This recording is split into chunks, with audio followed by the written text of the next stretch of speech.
زندگی 4 دن کی ہے، اس لیے غم کو بھی 4 دن کا میلہ سمجھ کر گزار لو۔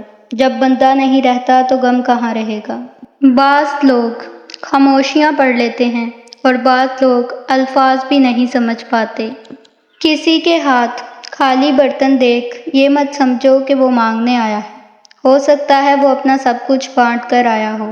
اگر کسی کو نصیحت کرنی ہے تو پھر نصیحت کرو، نہ کہ شرمندہ۔ ہمیشہ میٹھے الفاظ بولو تاکہ اگر زندگی میں کبھی تمہیں واپس لینے پڑیں تو کڑوے نہ لگیں۔ لوگوں کے چہروں پر مت جاؤ، چہروں سے بڑا کوئی نقاب نہیں۔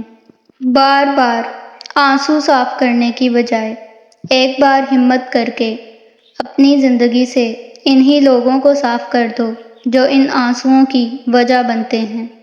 لوگوں سے مذاق نہ کرو، اس سے ذلیل ہو جاؤ گے۔ لوگوں کے پاس اپنی ضرورتیں بہت کم لے کر جایا کرو کیونکہ اس میں ذلت اور رسوائی ہے۔ اپنے گھر والوں سے اور ان لوگوں سے جو تمہاری عزت کرتے ہیں خوش خلقی سے پیش آؤ۔ پست خیال، آوارہ مزاج اور فحش گو لوگوں سے دور رہو۔ ظالم کا ہاتھ پکڑو اور اسے ظلم سے روکو۔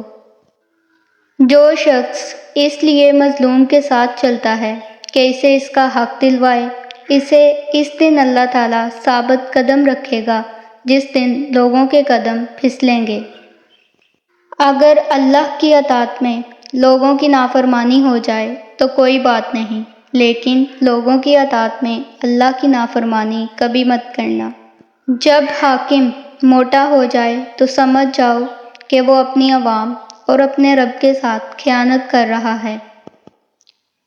جو شخص تم سے دوسروں کے عیب بیان کرتا ہے، یقیناً وہ دوسروں سے تمہارے عیب بھی بیان کرتا ہے۔ توبہ زبان سے نہیں بلکہ عمل سے ہوتی ہے۔ دشمن سے ہمیشہ بچو مگر دوست سے اس وقت بچو جب وہ تمہاری تعریف کرنے لگے۔ نظر اس وقت تک پاک رہتی ہے جب تک جھکی رہے۔ کسی سے نیکی کرتے وقت بدلے کی توقع نہ رکھو کیونکہ اچھائی کا بدلہ انسان نہیں بلکہ خدا دیتا ہے۔